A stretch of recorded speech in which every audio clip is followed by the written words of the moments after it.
যদি এবাৰ আমাৰ বিৰোধী ঐক্যমঞ্চ চৰকাৰলৈ আহে তেতিয়াহ'লে হিমন্ত বিশ্ব শৰ্মাই যিটো 1250 টকাৰ অৰুণোদয় দিছে হেতু আমি বিৰোধী ঐক্যমঞ্চে 3000 মান কৰিম কোনোবাই মোক আকৌ ক'ব পাৰে যে তোমালোকে টুপ দিছা নেকি এটা বস্তু মই ক্লিয়াৰিফাই কৰি লওঁ যে একেবাৰে দৰিদ্ৰ মানুহবিলাকৰ কাৰণে আপোনালোকে জানে যে যেনেকে এমডিএ এই নগদ ধনৰ যেটো ট্ৰান্সফাৰ এই ট্ৰান্সফাৰটোৱে দুটা কাম কৰে হা ৰেগুলাৰ নগদ ধনৰ ট্ৰান্সফাৰটোৱে এটা হল মহিলা সবলীকৰণ কৰে তেওঁলোকৰ অধিকাৰটো অলপ বৃদ্ধি হয় দুই নম্বৰ তেওঁলোকৰ যেটো মানে একদম সাংঘাতিক ধৰণে আমাৰ দুখীয়া নহয় মানুহবিলাকৰ কোনো ইনকাম নাই নহয় হিমন্ত বিশ্ব শৰ্মা হেতৰ দিনত আৰু বেছি ভাগি গৈ পৰিলে গাঁৱলীয়া অঞ্চলটো গতিকে ইনকাম নাই নহয় এতিয়া সেইকাৰণে একদম মানে হেৰিয়াত পৰিব খাবলৈ নোপোৱাটো কি বুলি কয় এইটো মাল নিউট্ৰিচন হ'ব তাৰ মানে একদম খাবলৈ নোপোৱা অৱস্থা হৈ যাব গতিকে কিছু টকা দিয়া আৰু সেই পইচাৰেহে গাঁৱৰ দোকান কেইখন চলি আছে গোটেই বিজনেছ খতম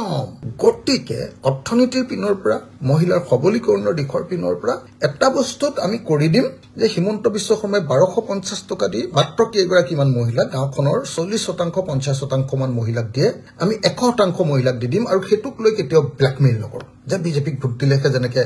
হেতু কৰে আমি নকৰো যে ৰাইজৰ দলক ভোট দিলে কংগ্ৰেছক ভোট দিলেহে এটো দিম নহয় সবকে দিম 3000 মই আপোনালোকক গ্যাৰান্টি দিছো এটো মই কৰিম খোলাখুলিকে কৈ দিছো এটো মই কৰিম কাৰণ মই অৰ্থনীতি জানো মই বাজেট কি বস্তু জানো মই পঢ়া-শুনা কৰো মই বাজেট বিশ্লেষণ কৰো মই বাজেটক সমালোচনা কৰিব জানো মই বাজেট বনাব জানো গতিকে আপোনালোকক মই কৈ দিছো যে মহিলাসকলৰ কাৰণে আৰু বেকৱাৰ্ড একদম আমাৰ অৰ্থনৈতিকভাৱে একেবাৰে পিছপৰা পুৰুষ মহিলা সবৰ কাৰণে একেবাৰে পিছপৰা গতিকে আপোনালোকে চিন্তা কৰিব নালাগে হেতুক লৈ